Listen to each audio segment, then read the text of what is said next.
Hola amigos de redacciondeportiva.com. Vamos a inaugurar eh, nuestra sección de entrevistas de nuestro diario digital, nada más y nada menos con un personaje destacado del fútbol nacional, tanto como futbolista como técnico. Tenemos con nosotros nada más y nada menos que el gusto y el honor de compartir esta conversación con el profesor Carlos Torres Garcés. Muchos entendidos, personas consultadas que lo vieron jugar, me dijeron, y por lo que he leído también, que Carlos Torres Garcés debe ser uno de los mejores 10 volantes de la historia de nuestro balompié nacional. Muy habilidoso, muy técnico, con un gran control de balón, bravo y sobre todo que tenía gol. Y también algo más para añadir a esto, fue campeón con 3 de los grandes de este país, con Barcelona, Emelec y el Nacional. También fue técnico de Emelec, campeón también con Emelec, estuvo en la selección nacional y bueno, es toda una leyenda e historia aquí de nuestro fútbol nacional. Bienvenido, profesor Carlos Torres Garcés. ¿Cómo le va? Buenas tardes, Toño. Muchas gracias por esta invitación y reiterarle pues mis afectuosos saludos por el placer de su amistad. A sus órdenes. Muchísimas gracias, profesor. Bueno, vamos a iniciar el diálogo para Redacción Deportiva Diario Digital. Profesor, cuénteme un poquito sobre su actualidad, sobre esa contratación que tiene para ir a dirigir a la Ensenada de México. Bien, esto nace de un proyecto de un grupo de empresarios mexicanos en la parte norte de México, del estado. Y pues se me presentó esta oportunidad porque ellos han estado viajando a Ecuador buscando jugadores hace mucho rato, muchos meses. Y de repente, por una situación así de rebote, siempre cuando tiene que suceder las cosas, a veces pasa esto. Ellos se contactaron conmigo a través de Iván Hurtado, y Iván Hurtado pues él jugó en México, pues yo estuve en México también, pero hace mucho tiempo, de tal manera que mi paso por México ya sí, pues fue muy efímero y no creo que me recuerden por allí, ¿no? Nosotros recordamos, yo sí recuerdo mi paso, pero un corto tiempo. Y en cambio el caso de Iván, sí, Iván es un jugador retirado que tuvo muchísimos años allí y conoció personas, amigos, gente que hoy ha decidido experimentar una nueva liga, una liga que se llama Liga Mexicana de Fútbol, profesional, no se trata de ligas barriales ni nada de eso, sino profesional con jugadores de distintos países que están contratando. Y bueno, pues, finalmente llegamos a un acuerdo en varios aspectos, y en lo personal, por supuesto también, en lo que tiene relación al trabajo que voy a desarrollar allí, también muchas coincidencias. Ellos estaban muy interesados en conocer pues, cuál es la razón de que el fútbol ecuatoriano de repente se convirtió en un país de exportación de jugadores, especialmente hacia México. Y entonces ahí quienes conversaron con ellos refirieron cuáles eran las razones, entre otras, y quiénes fueron los que estuvieron en el principio delante de esto, ¿no? A la cabeza de Dusan Draskovic y algunos compañeros, entrenadores que lamentablemente por diversas circunstancias o por una única circunstancia que es que no tenemos trabajo aquí, Entonces, sin embargo, ellos decidieron que yo los acompañe y estamos esperando. En este momento estoy esperando que la situación cambie respecto de vuelos y demás por el asunto de esta pandemia que nos tiene confinados. Y pues, sin embargo, estamos en permanente comunicación y es posible que cuando los aeropuertos del mundo empiecen a recibir pasajeros, pues yo podré ir hasta México, hasta la parte norte. El lugar es Baja California, la ciudad se llama Ensenada y ahí pues es donde es la sede del club Ensenada, como el nombre de la ciudad. Profesor, hace un momento usted mencionaba su paso por México. Fue al Toluca, en ese entonces que fue campeón. ¿Esto es una revancha para usted tal vez en el fútbol mexicano? No, para nada, no tiene mucho soporte eso, porque mire, es una historia, es anecdótico todo esto, porque en ese tiempo, cuando yo fui a México en el año 1975, pues los clubes pasaban a ser dueños, así de los derechos. No había derechos deportivos, existía solo el pase. El pase era el que ligaba a un club, si es que los dirigentes querían, por los siglos de los siglos, ¿no? Hasta que se retire. Es decir, ahí no había ninguna posibilidad de salir del club. Uno podía salir, pero nunca legalmente podía jugar en otro equipo. Entonces, yo estuve durante 8 meses en México y entonces tenía que pasar unos periodos de adaptación y todo eso. En principio fue difícil para mí, no me pude adaptar. Y entonces los dirigentes decidieron con los empresarios, porque había empresarios del club y mi representante, y ellos decidieron pues que para terminar mi proceso de adaptación vaya a otro club en México, en ese tiempo al Veracruz, un equipo que era también de los muy conocidos allí, y tenía que pues seguir siendo jugador del Toluca. Yo pasaba a préstamos al Veracruz. Pero también en ese momento llegó una propuesta de Guayaquil, de Emelec. Yo recuerdo claramente, como si fuera hoy, llegó el gerente del club por Emelec, Eduardo Lira se llamaba, era un señor chileno, y me propuso venir a jugar a Emelec también. O sea, entonces entre ir al Veracruz y venir a Guayaquil, yo tomé la decisión de venir a jugar a Guayaquil, pero porque pues no me sentí bien en México. Me regresé. Y con la consigna de que pues yo tenía que volver a México al año siguiente. Digamos, esa era una de las primeras cláusulas, ¿no? Volver a Toluca el año 80. Perdón, el año 70, eso fue en el 76 ya, el año 77. Final del año 77 yo tenía que regresar. Se pasaron 2 años y yo no regresé, seguía jugando en Emelec. Y ellos un poco se olvidaron de mí, parece, ¿no? Pero un día en el año 1979, cuando Emelec estaba nosotros estábamos jugando un muy buen campeonato, estábamos en la punta del torneo, vienen los dirigentes del Toluca con el representante, el gerente, viene el gerente y el representante para pedirme que por favor debo regresar. Entonces, que era y de todas maneras dejaron esto a mi libre albedrío, a mi decisión. Entonces mi decisión fue en ese momento decirles que pues estaba bien en Emelec, me sentía bien. Y es que estábamos jugando un torneo importante, estábamos en una buena posición, como les dije, y que por el momento no iba a regresar.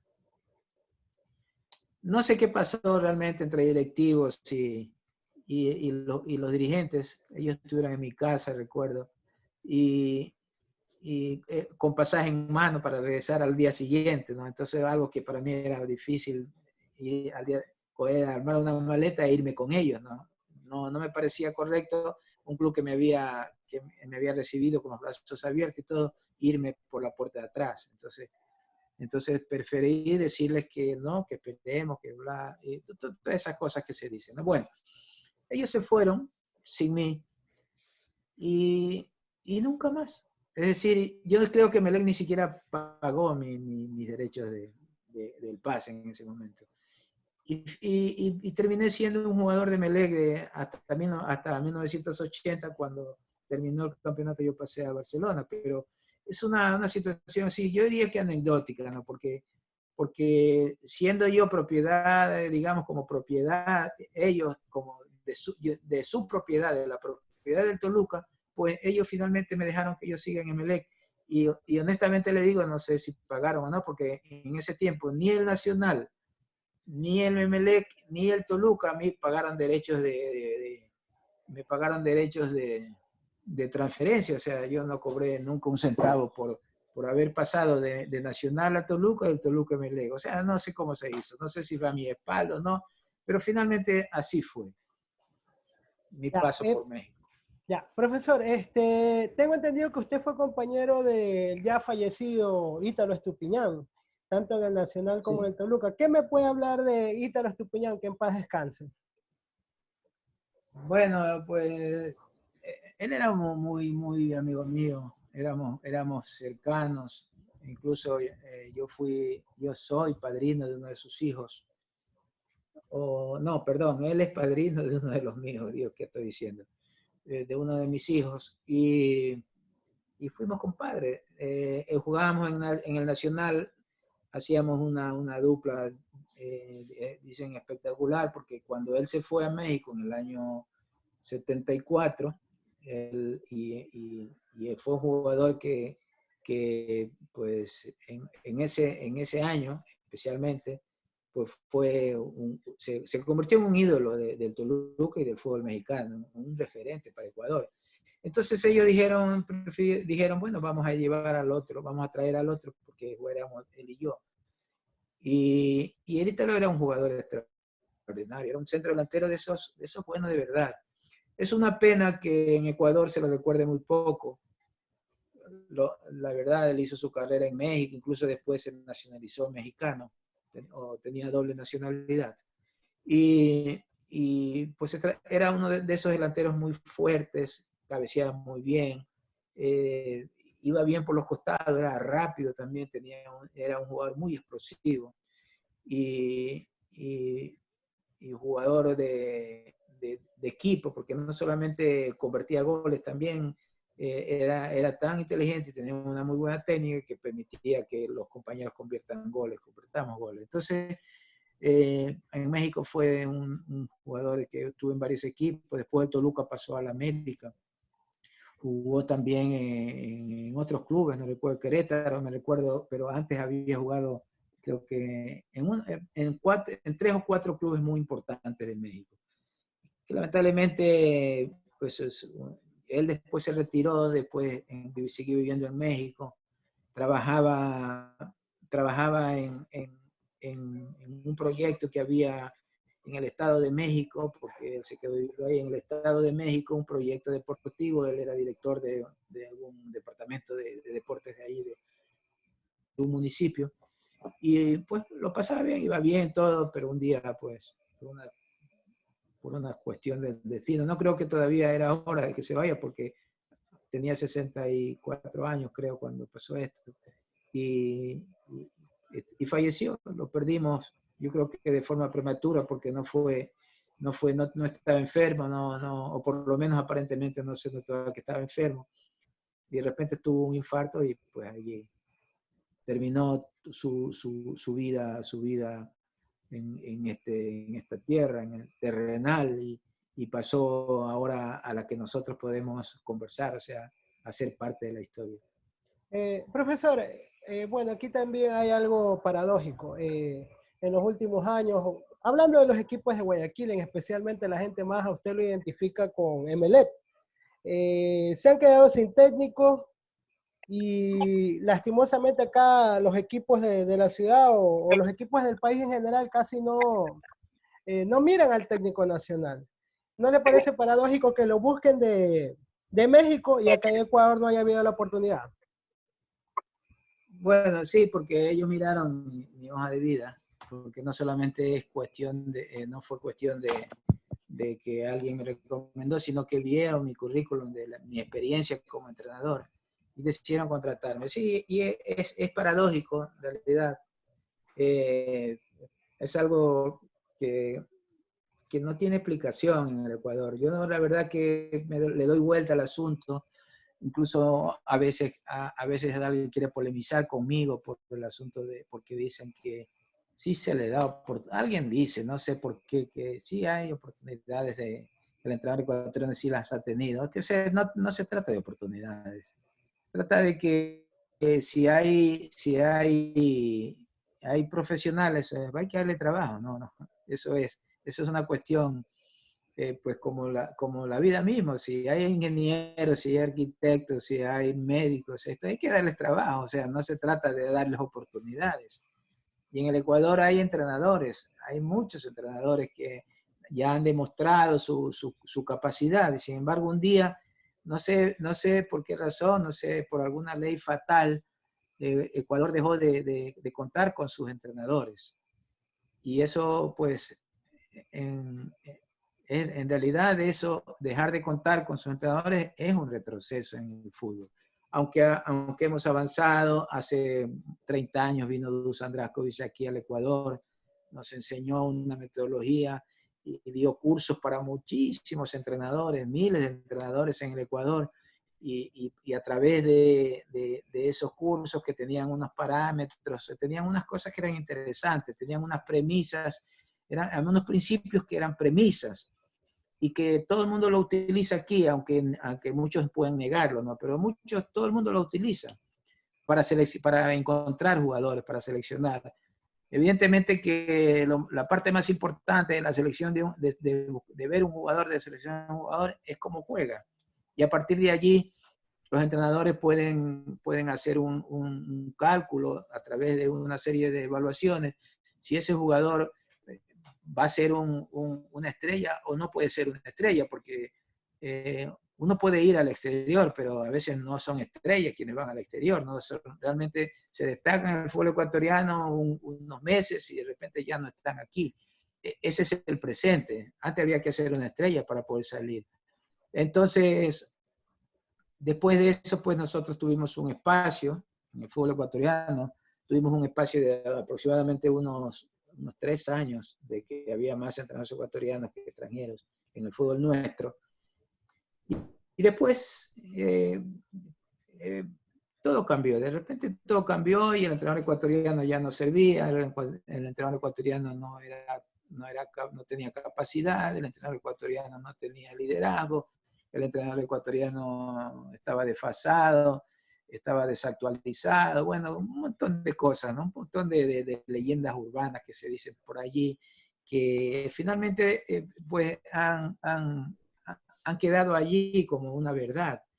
Y no es así. Yo creo que hay una gran preparación a los entrenadores, gran preparación en todos los aspectos, pero lo que no hay es trabajo para los ecuatorianos. Hay muchísimos extranjeros que empiezan aquí a ser entrenadores de fútbol y luego van por un lado, van por otro. Por ejemplo, para hablar en primera persona, yo empecé a entrenar en el año 1987 en Loja, por allá me fui al fútbol amateur, fui entrenador de fútbol de la Liga Provincial de Loja.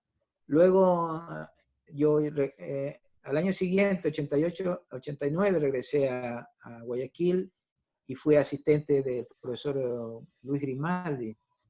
Y después de un tiempo, unos meses, pasé a ser entrenador asistente de las selecciones del Ecuador, sub-17, sub-20, sub-23, incluso selección mayor.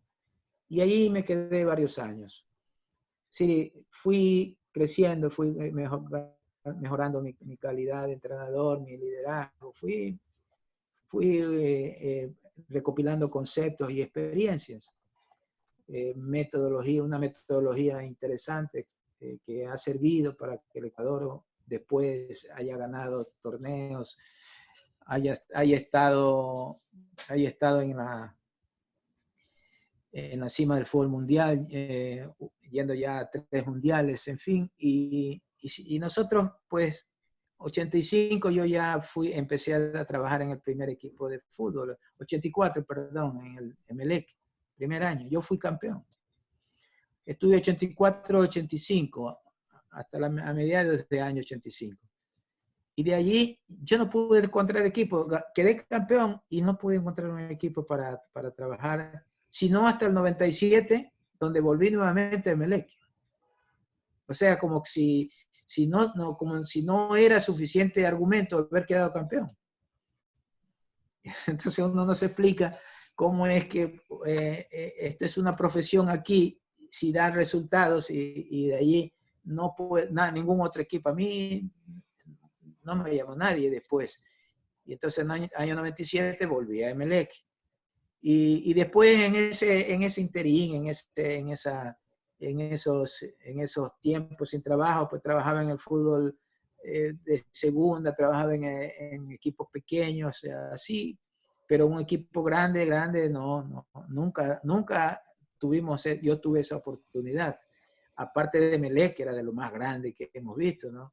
Entonces, y jugué contra todos los equipos, contra lo que usted se puede imaginar, en un momento del fútbol muy bueno. El Nacional era muy fuerte, Liga de Quito era tremendo equipo, Barcelona era pues otro monstruo, y sin embargo, pues no tuvimos, después de ser campeón, no tuve esa oportunidad. Nuevamente pasaron un tiempo yo trabajando en la Federación Deportiva del Guayas, hasta que se me dio la oportunidad en el 2006 de regresar nuevamente. En ese tiempo trabajé unos 2 o 3 meses en el Aucas, otro tiempo en el Santa Rita, otro tiempo en el Montenegro, en el Club de Segunda, así. Después de haber sido entrenador de Emelec campeón, no tenía oportunidad de decir, y no me pueden decir en ese momento, no podrían decir que yo estaba desactualizado, porque estaba en la plenitud, muy joven. Podía hasta jugar si quería algún dirigente, no podía ser jugador y técnico. Entonces, todo eso, ¿qué le dice? Que no hemos sido valorados, que hemos sido infravalorados, o sea, que no se ha respetado nuestras trayectorias ni como jugador ni como técnico. Entonces hoy en día, pues cualquiera puede venir de otro país y ser técnico aquí, ¿no? Pero que no es culpa de los entrenadores que vienen. Yo sé que en Aucas, por ejemplo, hay un entrenador que nunca dirigió, primera vez que está dirigiendo en Aucas. Primera vez que él dirige un partido como entrenador principal, ha sido asistente, pero no más. Y así, y entonces de repente sale esta oportunidad y la gente se asusta, se sorprende, ¿no? Porque también, claro, yo tuve un paréntesis en mi vida, fui diplomático durante 7 años en Europa, pero claro, allá también me preparé mucho. Yo soy licenciado de Comunicación Social, tengo una licenciatura en Administración Deportiva y soy entrenador de fútbol. Entonces, yo estoy seguro que conozco todo lo que significa fútbol, ¿no? O sea, y en este momento pues yo tengo esta oportunidad y no tengo ningún temor, ¿no? de ir porque yo estoy absolutamente convencido que tengo la suficiente capacidad para trabajar en cualquier parte. Pero aquí en el Ecuador, pues no reunimos, parece, las condiciones para ser entrenadores de los equipos, de a veces mediocres equipos, ¿no? Ni siquiera de esos. Profesor, bueno, diciendo de las oportunidades que no tienen los técnicos nacionales, decía su colega en diciembre, Humberto Pizarro, que el dirigente no mira al técnico ecuatoriano. Usted decía una palabra, hemos sido infravalorados. ¿Cree que esto también aplica para la selección ecuatoriana, que luego de la salida del Bolillo Gómez estuvo sin técnico, recién lo tuvieron ahora poco, lo contrataron a Jordi Cruyff? ¿Cree que también esto no solamente viene por parte de los clubes, sino también por un organismo como la FED, por ejemplo? Bueno, la FED es peor, es que de ahí empieza todo, ¿no? O sea, es una cosa piramidal, empieza desde allí, porque ha habido unos consignas. Yo hace poco he leído con asombro, ¿no? Con estupor, cómo se ha manejado la Federación Ecuatoriana de Fútbol, de jugadores que han dado testimonio de cuál era había una posibilidad de ser entrenador es decir, jugador de la selección de la selección del Ecuador, ¿no? Si estaba con un grupo de empresarios o no. O sea, si estabas, ibas a ser parte de ese grupo. Si no, no. Entonces, imagínense nosotros cómo podíamos entrar en ese círculo. Nosotros éramos incorruptibles, por ejemplo, ¿no? Yo, a la hora de seleccionar un jugador, yo fui entrenador de la selección sub-20, de las selecciones menores y de la selección sub-23 también. Yo miraba solamente la parte futbolística y me conformaba con lo que me pagaban. Entonces, ¿cómo entrar en este submundo del fútbol? Entonces, uno puede entender a veces pues, que por allí ha venido la cosa, ¿no? Nosotros pues somos ecuatorianos y aquí todo se va a saber, un día tarde o temprano todo se va a saber, porque en cambio los extranjeros pues cogen, hacen sus cosas y de repente se van y todo queda en el olvido. Así que no hay posibilidades en la federación. Incluso yo incluso escuché, usted también, que en la Federación Ecuatoriana había una norma, ¿no? De que para ser entrenador de la selección, es decir, que cuando se nombre, se designe a los candidatos, no podía haber ecuatorianos. Yo hasta eso escuché. Que pasó, que no estaba escrito, pero entre directivos sabían que eso existía. Entonces es imposible.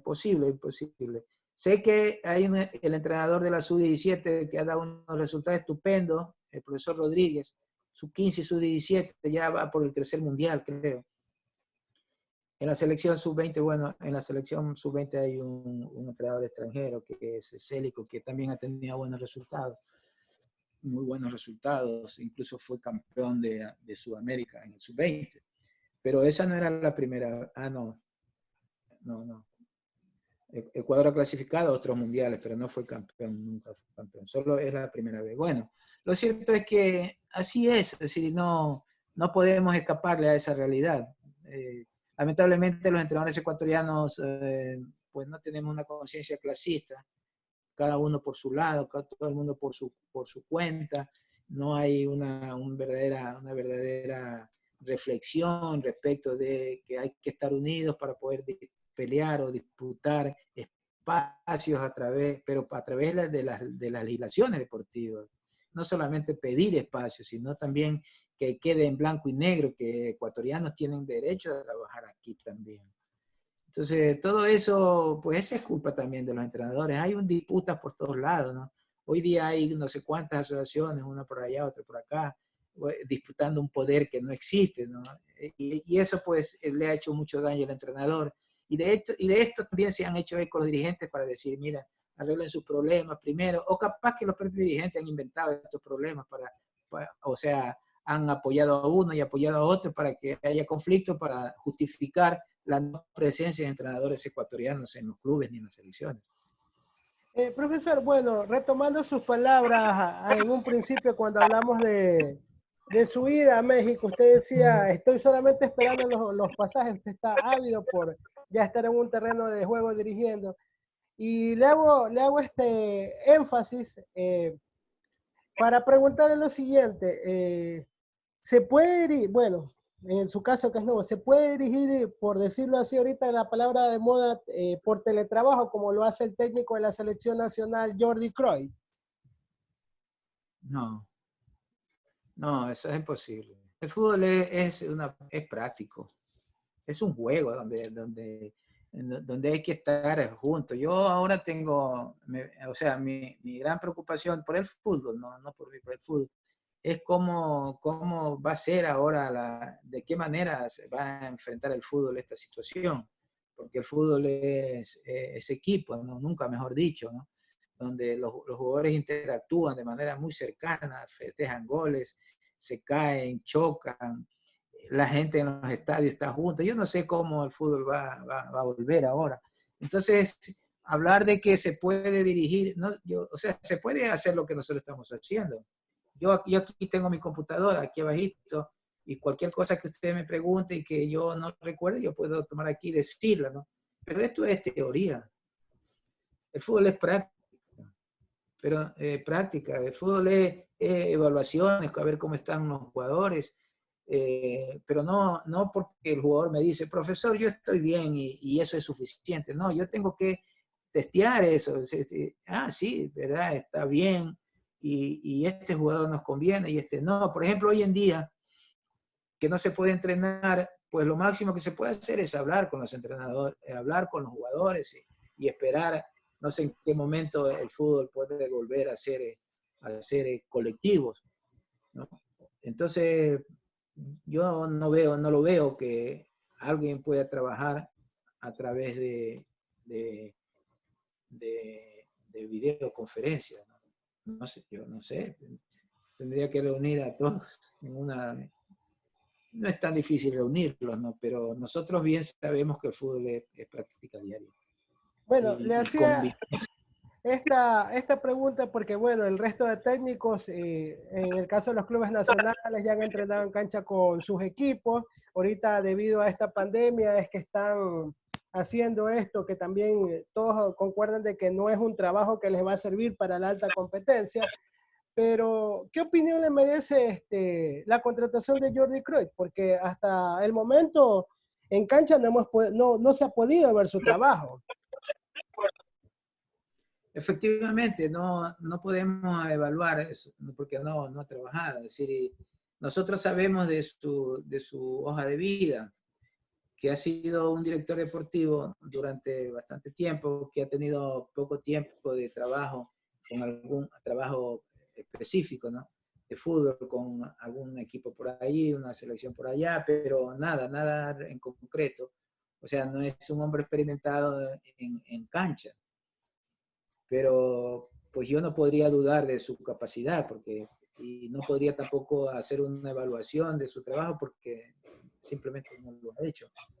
Esperemos que funcione, esperemos que le vaya bien, no solo por él, quiero decir, sino por el bien del fútbol ecuatoriano. La Federación Ecuatoriana ya está bajo contrato y va a ser difícil poder deshacerse de él, yo creo, ¿no? De cláusulas de rescisión y eso.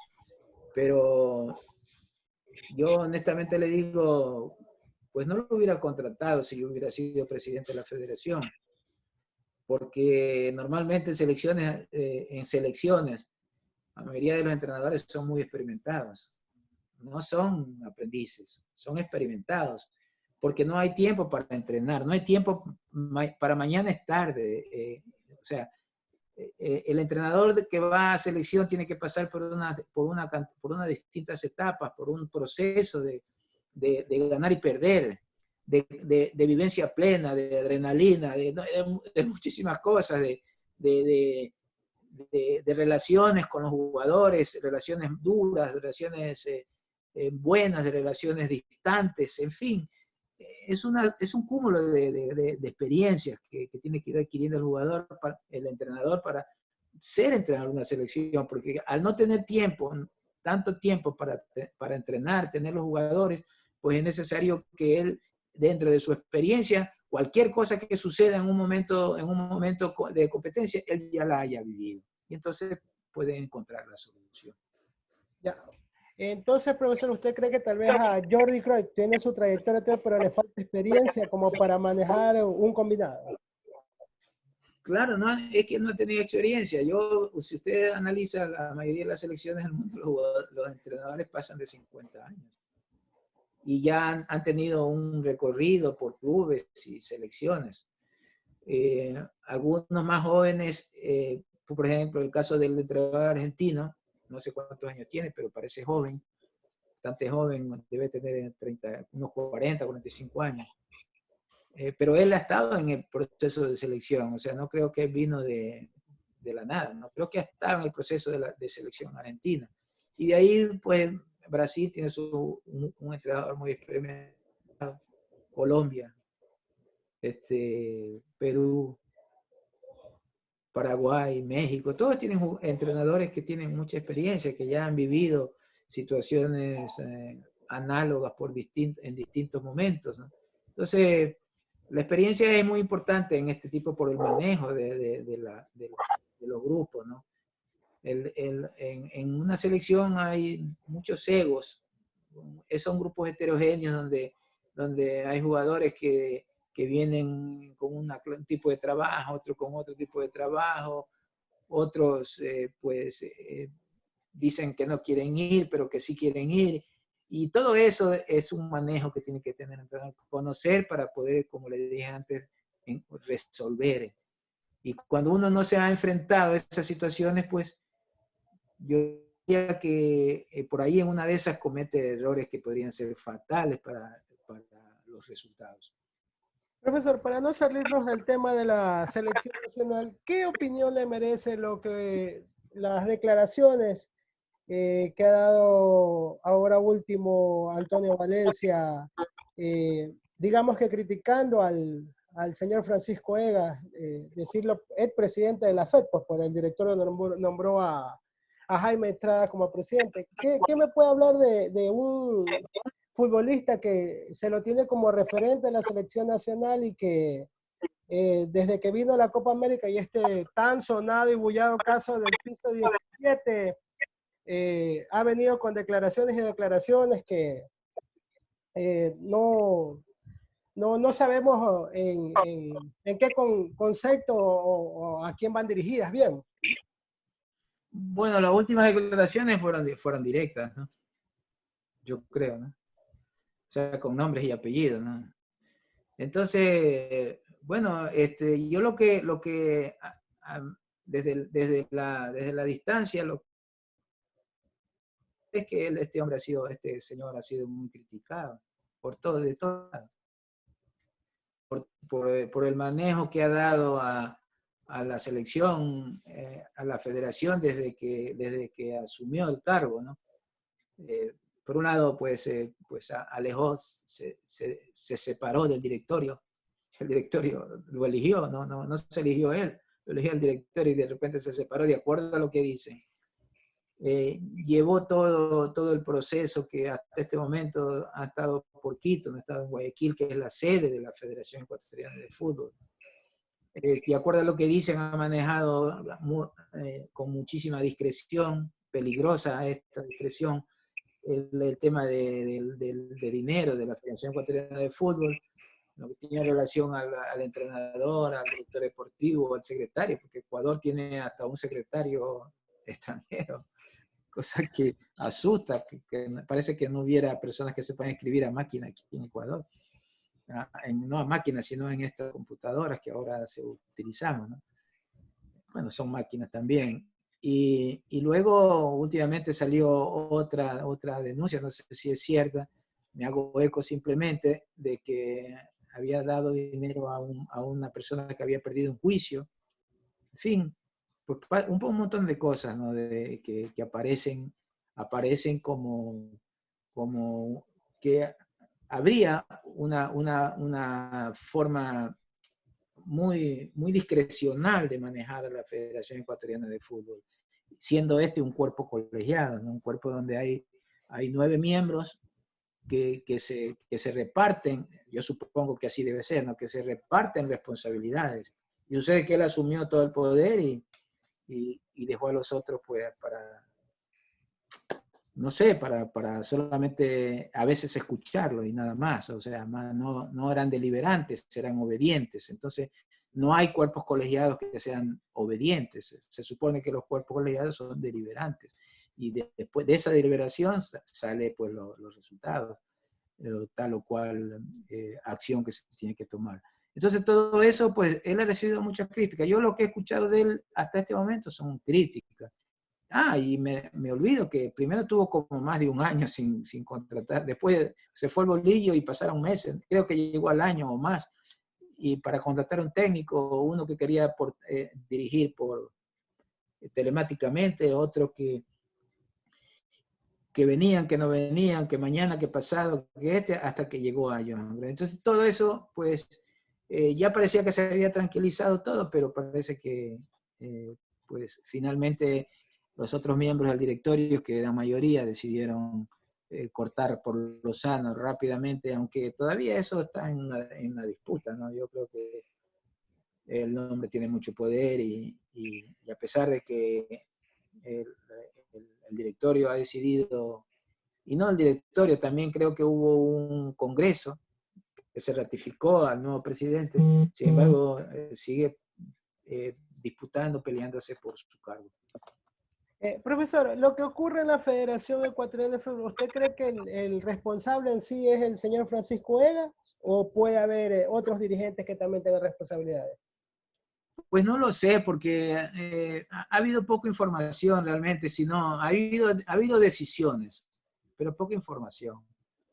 Porque de repente, pues, se tomó decisiones como la de contratar en el entrenador a un director deportivo, contratar a un secretario, un argentino, y de ahí todo quedó como si todo estaba bien, ¿no? Y después vino esto de la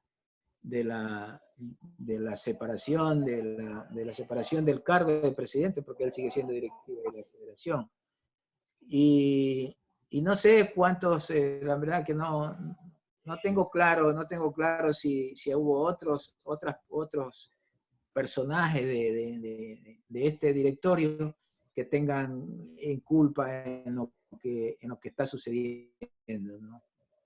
Parece que alguien quiere enderezar, parecería, ¿no?, que este nuevo grupo quiere enderezar lo que ellos consideran que estaban torciéndose, pero no podría yo determinar en este momento que hay otros culpables, ¿no? Yo lo único que sé es que lo que he leído a través de los medios, a través de declaraciones de dirigentes y también declaraciones de jugadores, como el caso de Valencia, y nada más, bueno, y eso de todas maneras uno hace su mapa mental y dice, bueno, pues tanto que dicen de un lado y otro, algo debe haber de cierto.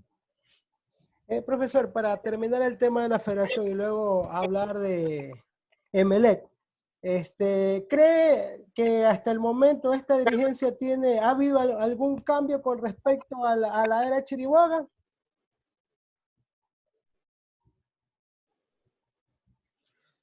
No, yo creo que ha retrocedido mucho. Ha habido un retroceso, porque por lo menos con Chiriboga, al margen de toda su como le digo, ¿no?, de todo lo que hizo al margen de la ley, había una comunión entre directivos. Viajaba uno, viajaba otro, se reunían, puertas abiertas. Chiriboga manejaba con puertas abiertas a la federación, o sea, no se la cerraba a nadie. Después él tomaba sus decisiones, pero de allí ya vino ya una absoluta decadencia cuando quedó Villasís como presidente, pues ahí ya fue el acabose. Y ahora en estos últimos tiempos, pues que con el nuevo directorio, con su nuevo presidente que decidió por sí solo asumir las riendas de la federación, no ha habido no ha habido cambios, todo lo contrario. Yo creo que afortunadamente Ecuador para ellos apareció esto de la pandemia que nos tiene confinados, pero la situación estaba más crítica antes de la pandemia. Nadie sabía qué iba a pasar, ni siquiera se ha hecho ni un solo entrenamiento, un entrenador que está ganando un sueldo sin haberlo devengado, tantas cosas que... Ya, profesor, ahora vamos a hablar un poco de Emelec, donde usted tiene su historia como técnico, como jugador, campeón. Vamos a hablar del último tiempo que usted estuvo en Emelec, en el 2007, profesor. ¿Qué anécdota o qué recuerdo tiene de ese 2007? Que muchos decían, los entendidos, que Carlos Torres Garcés hizo mucho con muy poco. Ahí estuvo cerquita de lograr el título de aquella temporada. Sí, es cierto, teníamos poco, empezando y teníamos muy poco, es decir, todos nos daban a nosotros como O sea, el máximo, el galardón que nos daban era el del descenso, que era un equipo que iba a descender porque no tenía figuras, no tenía jugadores, no tenía recursos. Y yo creo que Emelec sí tenía buenos jugadores. Lo que no tenía era un buen proceso, ¿no? O no tenía meta, no tenía una organización dentro de la parte deportiva. Y allí pues andaba de tumbo en tumbo. Entonces, a tal punto que tuvo que asumir la presidencia, presidencia del club y presidencia de la Comisión de Fútbol, el doctor Ferdinand Hidalgo, que en paz descanse. Y ya nosotros sabíamos, porque yo he estado siempre detrás de Emelec, siempre, en las buenas y en las malas hemos estado allí cerca, aunque nunca hemos aparecido, porque siempre cuando hay un entrenador, lo más sensato es tomar distancia, ¿no? Entonces, pero conocíamos todo lo que, cada entrenamiento, cada partido, en fin, conocíamos todo. Yo he conocido siempre todo de Emelec. Y llegué sabiendo cuáles eran los problemas que había. Eran sueldos, se pagaban sueldos muy bajos. Yo creo que el sueldo más alto lo ganaba Marcelo Lizaga, que ya tenía algún tiempo allí. Los nuevos jugadores, lo máximo que ganó en ese año un jugador de la categoría de escalado de Mondaín eran $3.000, y de ahí había sueldos de $400, de $500. Es decir, no llegábamos a $100.000 por mes el equipo, porque nosotros también ganábamos muy poco. O sea, nos dijeron así, clarito, sin rodeos. Mira, aquí hay esto, profesor. Si usted quiere, usted es el entrenador. Y si no, pues ya aquí tenemos otro. Aquí tengo estos principios, pero si no le gusta, aquí tengo esto otro. Entonces, pues asumimos con el profesor Alman y otros dos profesionales ecuatorianos, el profesor Lincoln Gay y el profesor Osvaldo Massa, y logramos armar un plantel muy competitivo. No solo competitivo, que jugaba muy bien. Vale decirlo, porque la gente, yo por ejemplo no soy de esos que cuando doy una entrevista me dedico a hablar de lo que yo hice, pero vale la pena ahora decir que nosotros empezamos en el 2006, cuando todavía no se imaginaba el fútbol con los arqueros. Nosotros ya a Marcelo Lizaga lo hacíamos jugar con el pie, o sea, ya lo sumamos al equipo, a la defensa, no solamente el portero, sino también como parte del juego ofensivo, como salida del equipo con los pies. Y de ahí a los defensas ya se nos imaginó, yo estaba convencido de que los defensas no podían seguir más, porque yo fui jugador de fútbol, tirando la pelota por arriba, superando líneas de pase, solo en ciertas circunstancias, pero cuando se tiene más de 2 o 3 opciones de pase, pues hay que superar líneas con pases.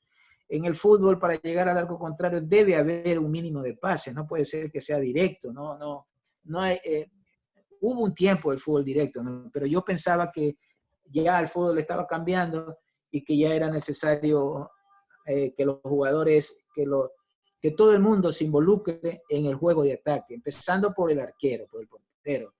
Entonces teníamos muchas salidas por izquierda, por derecha, por el centro, y de ahí adelante pues sumábamos muchos jugadores en ataque, a tal punto que yo no tengo la cifra, pero de medio campo para adelante la mayoría metió muchos goles, porque éramos equipos que primero jugaban muy adelantados, nuestra defensa tenía que salir adelantándose cuando atacábamos.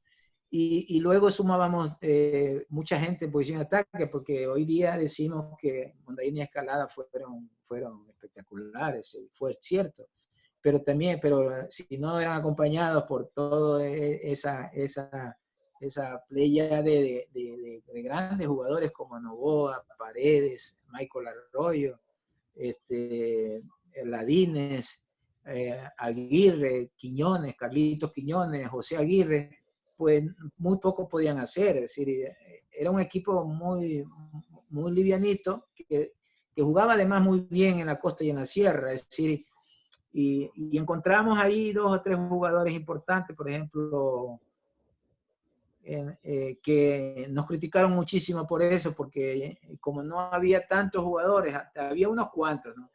Porque tampoco Emelec es que no tenía jugadores, como yo le dije antes, pues teníamos a Elizaga, teníamos a Carlos Quiñones, teníamos a Triviño, teníamos a José Luis Quiñones, teníamos al otro Quiñones, a Marco, teníamos a José Aguirre, o sea, teníamos una defensa completa, no era mentira que no teníamos. Lo que éramos pues pobres, esa es otra cosa.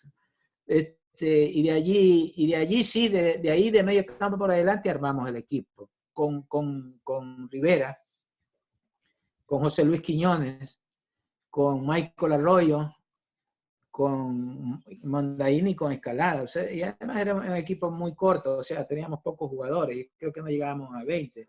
A veces nos faltaba algún jugador para hacer fútbol entre semana cuando era necesario. Pero una preparación estupenda, sabiendo que nosotros ya habíamos experimentado haber estado trabajando en la sierra. Yo fui en el año 95, 94, a finales del 94, nosotros hicimos un experimento llevando el equipo a entrenar a Quito. No sé si usted nacía en ese tiempo, pero lo llevamos a Quito y estuvimos 3 meses trabajando ahí, jugamos la liguilla. Toda la liguilla la jugamos como locales en Quito y veníamos de Quito, vivíamos allá. Vivíamos de Quito a jugar los partidos de local en Guayaquil. Claro, yo sí recuerdo en el 94 cuando fueron campeones. Ya, y no fue extraordinario. Entonces nosotros analizamos, porque ya nosotros estábamos muy metidos en la parte científica del fútbol, ¿no? en la fisiología del rendimiento, del entrenamiento futbolístico. Entonces nos dimos cuenta los cambios fisiológicos que se daban en los entrenamientos, depende de la altura, depende del llano. Y entonces en el 2006 ya no necesitamos hacer eso, ya hicimos lo que habíamos experimentado allá, ya lo hicimos en Guayaquil. Y nos fue bien porque el equipo jugaba muy bien en Guayaquil, pero también en Quito corría bastante, y hubo partidos memorables cuando jugábamos con Liga, con el Nacional, con equipos que jugaban abiertos también, ¿no? Siempre convertíamos goles en todos lados, donde íbamos siempre convertíamos goles, perdíamos a veces, perdimos muchos partidos, pero daba la sensación, siempre dábamos la sensación de ser un equipo agradable a la vista de la gente. Profesor, a ese Emelec, ¿cómo llegaron esos 2 jóvenes desconocidos para aquella época que no se sabía de su palmarés, simplemente de que venían de las divisiones menores de Boca Juniors, como son Luis Miguel Escalada y Marcos Mondaini, que fueron determinantes en ese equipo subcampeón de aquella temporada? Bueno, ellos llegaron porque Emelec y Argentina, es decir, toda la gente de Emelec y Argentina siempre han tenido mucho feeling. A través del tiempo, los dirigentes de Emelec han sido cercanos a dirigentes o amigos o empresarios argentinos. Usted lee la historia y va a ver que argentinos han pasado por Emelec muchísimo. Y entonces, nuestros dirigentes de ese tiempo muchos tenían relación con Boca Juniors, y entonces a ellos siempre les estaban ofreciendo jugadores, porque Boca Juniors, pues, como se hace, ¿no? Aquí en Ecuador no sé cómo se hace, pero normalmente nosotros pues armamos un equipo de fútbol de acuerdo a nuestro sistema de juego, con sus variantes, por supuesto, y ahí vamos incluyendo jugadores, ¿no? ¿Cuántos necesitamos? Pues necesitamos 4 centrales, 2 por derecha o por izquierda, necesitamos 4 laterales, necesitamos 7 mediocampistas entre mixtos y defensivos, en fin, o de ataques, y necesitamos 5 o 6 delanteras. Entonces, ¿cuánto suma eso? 23, 24 jugadores. Simple. Entonces íbamos buscando jugadores de acuerdo a cada posición. Ahora, el número con el cual jugaban, eso era distinto, ¿no? Pero sabíamos que por izquierda tenía que tener Aguirre titular y tenía que tener su reemplazo, centrales y así, ¿no? había jugadores polifuncionales, como el caso de José Luis Quiñones, que jugaba. Y entonces llegaron estos chicos. Y no llegaron a Emelec a probarse, en realidad no llegaron a probarse, porque ellos vinieron ya contratados para jugar, porque ellos llegaron primero que nosotros. Eso vale la pena decirle, que ellos llegaron primero que nosotros. Es decir, cuando nosotros llegamos a Emelec con el profesor Alman, pues ellos ya eran jugadores que habían sido contactados para venir a Emelec. Los vimos entrenar un rato, porque de todas maneras necesitaban ellos un criterio técnico, ¿no? No los jugadores, sino ustedes, la prensa, necesitaba los directivos, un criterio técnico. Y mi criterio fue inmediato, es decir, yo no necesité verlo un entrenamiento completo, ni 2, ni 3. Unos minutos simplemente y me di cuenta que se trataba de buenos jugadores, que habíamos, y ahí ya era nuestra responsabilidad entrenarlos para que ellos después sean jugadores que tengan un rendimiento óptimo, ¿sí?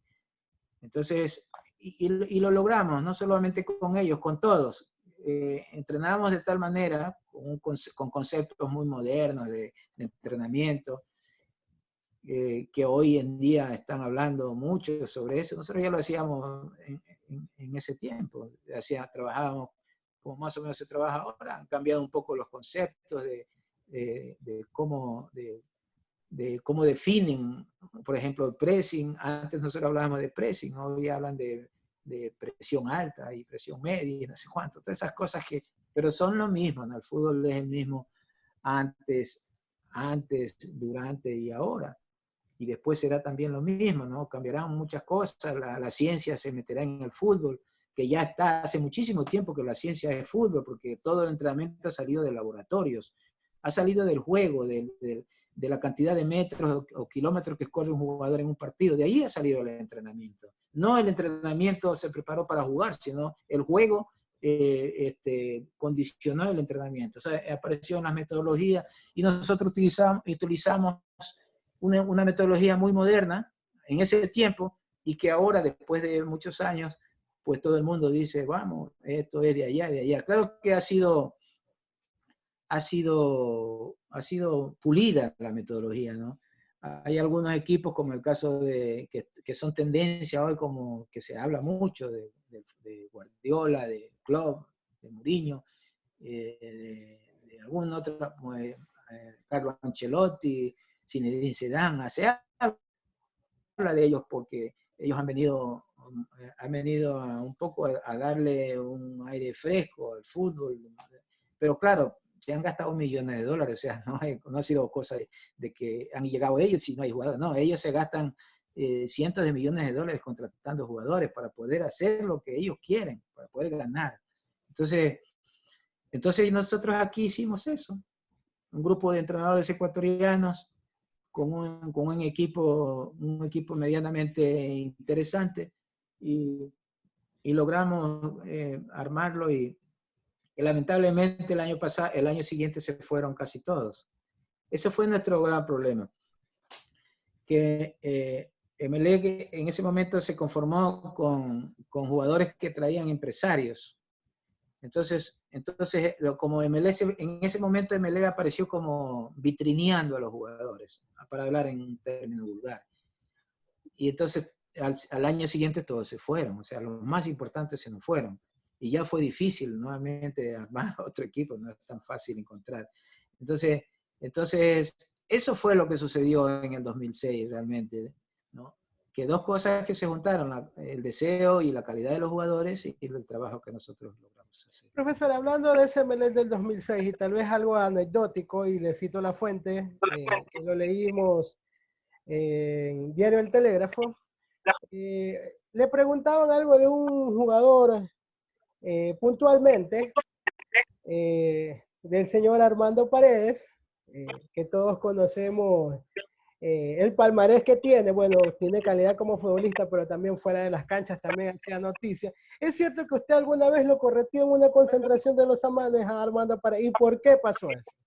Bueno, yo creo que Armando Paredes no hay dentro de los equipos no queda nadie que no lo haya correteado.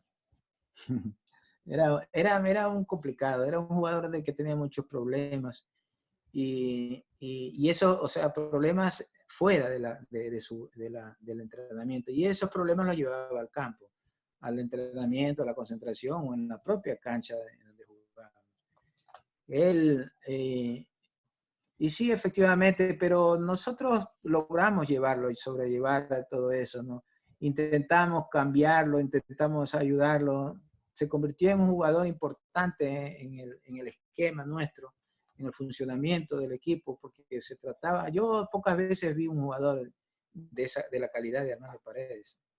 Tenía una visión de juego y una certeza, es decir, una elección de los pases y una precisión extraordinaria. No le faltaba gol porque él no sé, era como era un tipo, un chico, un buen chico, no era malo, ¿no? Pero era temeroso de las cosas y de repente él sufría de ansiedad, yo estoy seguro, los médicos no hicieron nada, pero yo estaba seguro que él era una persona que sufría de eso, de ansiedad. A veces estaba espectacular y de repente, pues, o era un chico bipolar, no sé, alguna patología de esa, ¿no?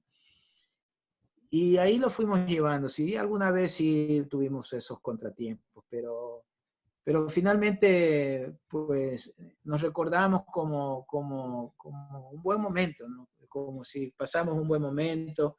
Él demostró que era un jugador de verdad. Lamentablemente después ya no estuvo más en nuestras manos. Al año siguiente ya se fue, como se fue Novoa, como se fue Triviño, como se fue Mondaíne, se fue Escalada, se fue Arroyo, se fueron todos. Entonces fue una pena porque ya nosotros ya teníamos una idea clara de qué podíamos hacer en los próximos años, porque eran además jugadores muy jóvenes, que podían haber estado 4 o 5 años en MLE y haber logrado muchísimo más de lo que logramos en ese año 2006. Bueno, y no me contó qué pasó, por qué lo correteó Armando Paredes en una concentración. No, sí le dije, lo correteé, sí, porque no lo correteé, en realidad no lo correteé, fue nosotros. Yo tengo experiencia sobre el tema y conocimiento sobre lo que es el descanso y la alimentación. Yo estoy absolutamente convencido, no convencido, sino que primero yo era mi conejillo, ¿no? Yo era mi ratoncito, ¿no? Nosotros, cuando estábamos concentrados, porque en el tiempo nuestro había concentraciones bastante largas, ahora casi no existe la concentración. Y nosotros, y cuando pasaban esos momentos de concentración, o sea, donde teníamos la comida, la alimentación adecuada, el descanso y la hidratación que necesitábamos, nuestro rendimiento era superior. Era superior. Que no era lo mismo cuando nosotros entrenábamos, íbamos a la casa en la mañana y a tarde de vuelta al entrenamiento, pues ahí había como unos desbalances, unas subidas y bajadas en el rendimiento. Y en Guayaquil era bastante, eso es claro lo que pasa. Por ejemplo, Guayaquil es una ciudad muy grande. MLE entrena en los Amanes, yo creo que todavía entrena en los Amanes. Entonces, a veces teníamos doble jornadas. Trabajamos de mañana. En la semana siempre teníamos una jornada seguro de doble turno, de mañana y en la tarde. Los días miércoles y los días jueves, nosotros asegurábamos que haya recuperación en los jugadores, porque en Guayaquil la mayoría pues era gente, chicos muy pobres. Entonces, y no tenían ni siquiera vehículos, pocos tenían vehículos para conducirse a su casa, entonces tenían que ir en bus o alguien que los lleve hasta más allá. Entonces, si nosotros terminábamos el entrenamiento más o menos a las 12, y después queríamos que los jugadores vengan a las 5 de la tarde a entrenar, es decir, que entre salir de los Amanes hasta más o menos la 1 de la tarde estábamos terminando ya bañados y todo. Ir a sus casas, 45, una hora y media, y a veces ni llegaban a sus casas. Y regresar al entrenamiento, pues nosotros en vez de ayudar a los jugadores, los estábamos perjudicando si hacíamos eso, porque no había descanso. y no teníamos seguros que ellos vayan a comer lo que era necesario comer, alimentarse. Hablo de alimentación, hablo de nutrición. Entonces nosotros decidíamos concentrarlos. Esos días cuando había dobles, ¿no? Entonces ellos se quedaban con nosotros, comían bien, descansaban. Y después de los partidos nosotros también asegurábamos, después de los partidos es muy importante la recuperación de los jugadores. Entonces después de los partidos nosotros dejábamos a los jugadores concentrados todo el tiempo. No había, ellos ya sabían que después de jugar en Guayaquil, nosotros teníamos que ir a la concentración, comer e irnos a descansar. Al día siguiente se iban para sus casas después de desayunar. Así es como funcionaba Emelec en ese tiempo. Entonces nosotros sabíamos que antes del partido, por ejemplo, nosotros teníamos un día, el jueves, nosotros hacíamos fútbol 90 minutos, como un partido. Y de ahí nos quedaban 72 horas para el partido, para la competencia. Entonces nosotros teníamos que necesariamente dar una comida que era importante en ese momento. Y no estábamos seguros que los jugadores lo iban a utilizar. Porque en fútbol hay un problema, en el Ecuador especialmente. El jugador vive con su familia. Y su familia no juega fútbol. Pero su familia tiene sus gustos para alimentarse. Entonces la comida que a usted le sirve a los jugadores no. La comida que la señora puede preparar para los hijos no es para el jugador. Entonces nosotros asegurábamos que los jugadores, porque en fútbol hay que evitar todas las comidas que son muy condimentadas, guatitas, no sé cuándo, un montón de la comida que nosotros tenemos, que son riquísimas, pero eso no les sirve a los jugadores. Aquí hay que comer proteínas y carbohidratos, un poco de grasa para protegerse de las enfermedades, proteínas. Entonces Paredes no le gustaba esto. Cada vez que él hacía su esquema, después de cada partido hacía su esquema porque tenía que salir, ya tenía su fiesta, no sé qué, algo tenía por ahí siempre. Y no le gustaba, Pero hubo un día, a regañadientes, a veces nosotros teníamos que andar siguiendo a los jugadores que se vayan a descansar, que no estén muy tarde fuera, en fin. Y un día entonces se puso impertinente. Y esa fue la anécdota. Se puso impertinente, nosotros, el cuerpo técnico, nos quedábamos, después de las comidas, nos quedábamos hasta tarde analizando el entrenamiento, analizando el comportamiento, analizando todo, ¿no? Nos quedábamos en el comedor de la semana. Y Paredes llegó en ese momento y empezó a molestarme, ¿no? Que quería salir, que no podía quedarse, que no sé cuánto, que la mamá estaba enferma, que la mamá estaba con oxígeno. Bueno, empezó así, ¿no? Y daba la vuelta y me insistía, ¿no? Molestaba. Llegó un momento que me exasperó y yo cogí una silla de las del comedor y lo perseguí por todo el comedor, lo perseguí, le tiré la silla, no le pegué, la silla cayó a un costado. Bueno, eso fue como un punto de inflexión, nunca más. Eso sí, nunca más. Esa es la anécdota que no creo que la estén contando bien, pero eso fue la verdad, ¿no? Que llegó un momento, el profesor Urlín Cangá me agarraba de los brazos, me perseguía y yo perseguía a Paredes, porque Paredes ya era un chico que a veces exasperaba, ¿no? Y no solo conmigo, ¿no? Yo había tenido muchos problemas por las mismas razones, molestar, hasta que alguien reacciona. Entonces, esa fue, y a partir de allí, pues se convirtió en un modelo, digamos, no sé, por lo menos en la concentración, ¿no? Pero no sé en su casa cómo era, es un modelo de chico, pues jugó mejor, se integró mejor al equipo.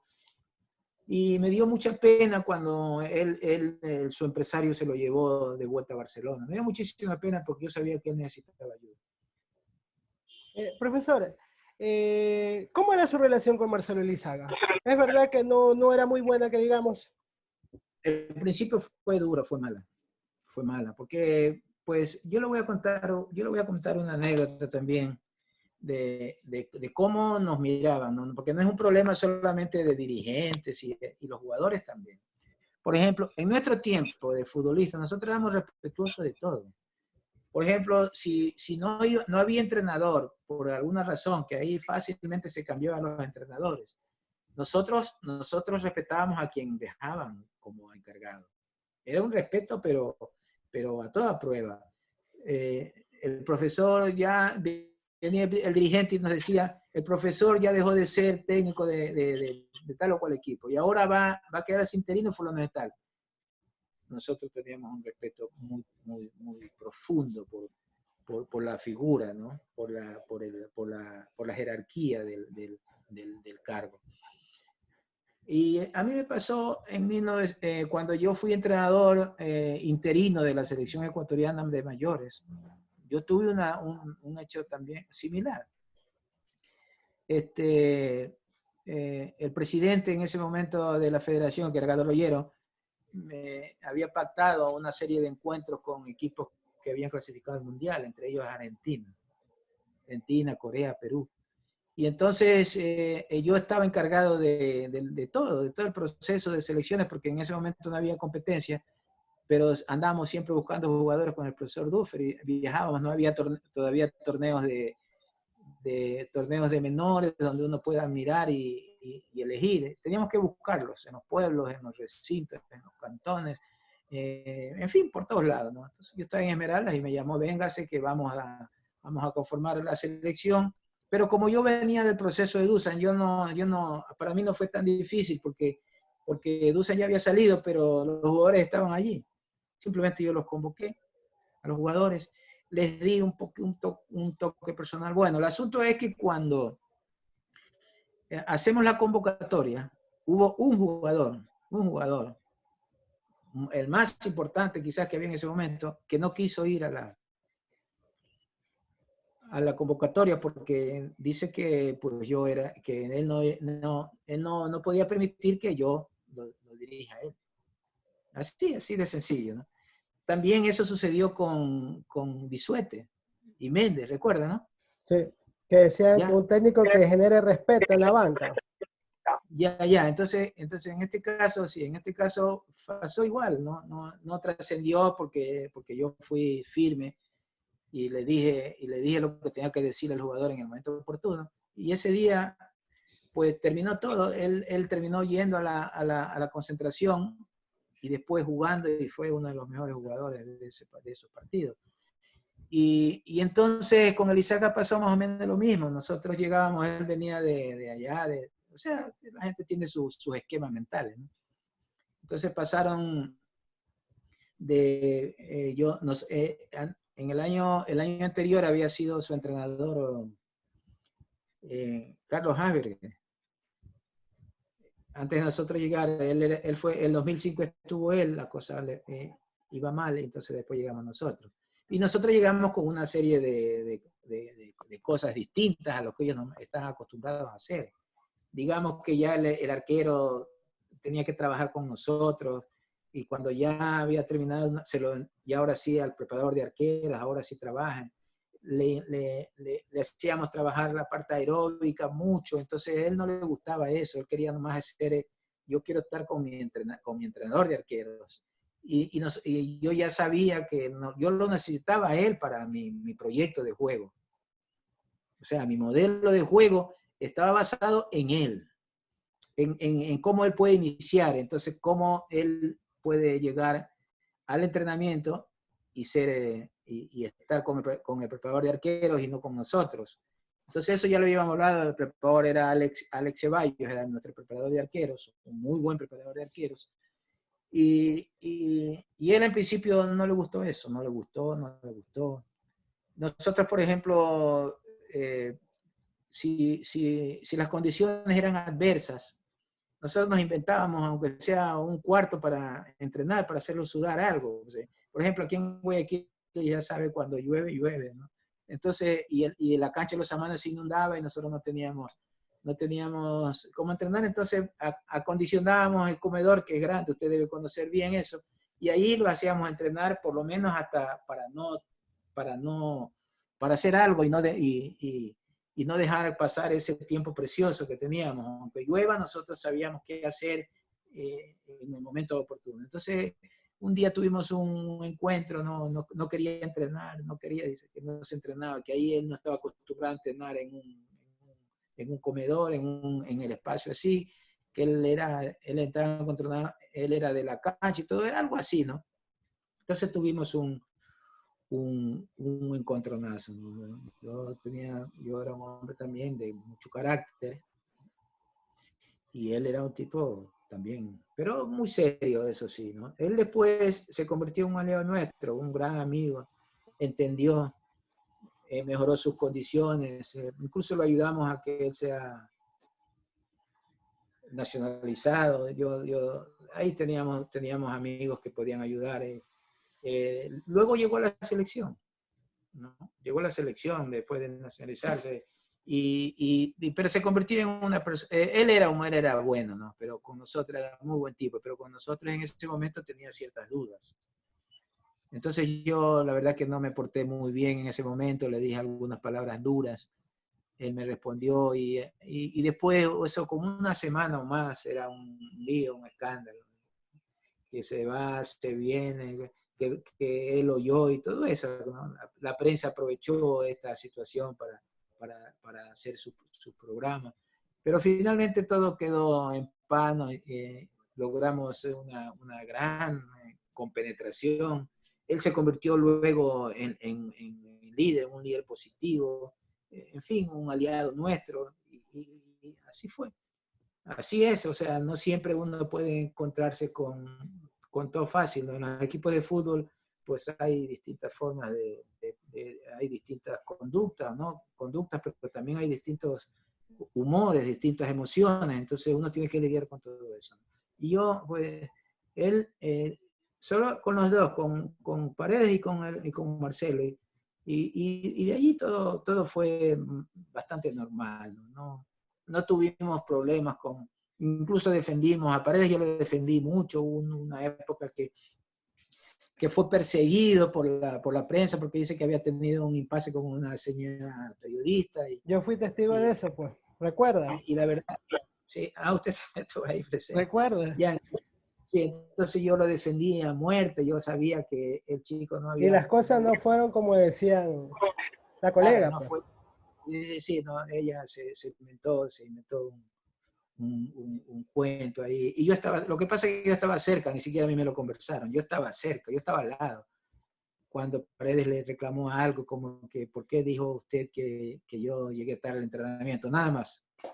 Y ella se sintió ofendida y después ella tenía su programa allá en una emisora de ahí de frente al aeropuerto y pasó el dato para allá y el que estaba en el programa empezó a destrozar a Paredes, ¿no?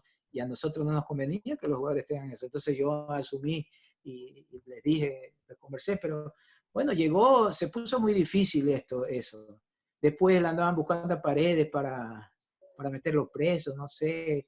Yo tenía que llevarlo a Paredes escondido en mi carro, no iba en el bus y lo metía en llegaba primero en mi carro y lo metía al estadio, cerramos la puerta con candado para que no lo pueda, para que no lo molesten, y hasta que ya llegó un momento que ya se solucionó, se pusieron de acuerdo, pero fue también un momento bastante complejo, ¿no?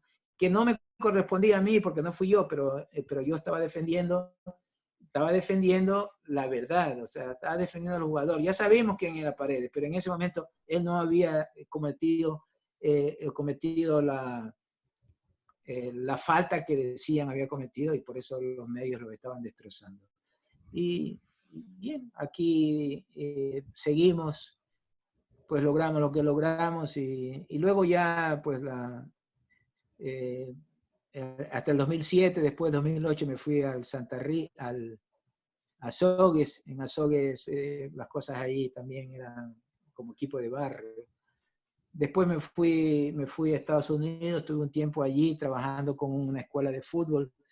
Regresé al Ecuador, trabajé en la Federación Deportiva del Guayas, con el doctor Roberto Wilber, un señor un extraordinario dirigente deportivo, un amigo también, no solamente del deporte, una persona que uno puede encontrarla cuando más la necesita, una persona extraordinaria. Y trabajé con él en la Federación Deportiva del Guayas, organizamos unos campamentos vacacionales extraordinarios, lo más hermoso que ha habido en muchísimos años, cuando había más de 10.000 niños trabajando en las escuelas de verano de la Federación Deportiva del Guayas. Fue extraordinario. Luego ya me fui para España y ya ustedes ya el resto lo conocen bien. Profesor, para finalizar esta extensa charla que hemos tenido, muy provechosa también, Carlos Torres Garcés, ¿me podría decir hincha de qué equipo es aquí en Ecuador? Bueno, yo soy socio de Emelec.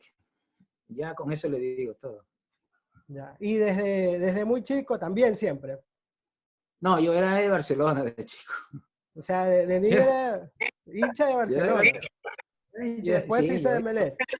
lloraba por Barcelona. Después más por la afinidad, ¿no? Emelec era la afinidad, porque Emelec siempre fue yo, por ejemplo, jugué en Barcelona. Pero en Barcelona no tuve no tuve amistades como sí las tuve en Emelec, los dirigentes, la hinchada, todo eso. Entonces tuve una relación de mutua retribución, ¿no? Y se me fue entrando, se me fue metiendo el equipo, hasta que pues llegó un día quise ser socio de Emelec porque yo consideraba que ese es mi equipo, ¿no? Eso no quiere decir, porque aquí la gente confunde, ¿no? Piensa, sobre todas las cosas, yo soy profesional, ¿no? Independientemente de qué me guste, ¿no?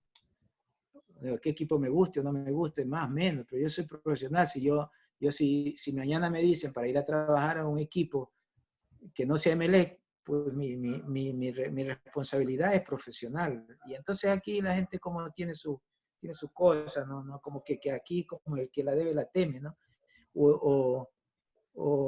Sí, más o menos así, ¿no? Entonces piensa que uno va a hacer un trabajo distinto porque quiere a un club más que a otro, ¿no? Eso no es verdad. O sea, el futbolista y el entrenador son profesionales. Por eso, si no, los jugadores no fueran de un equipo a otro, ¿no?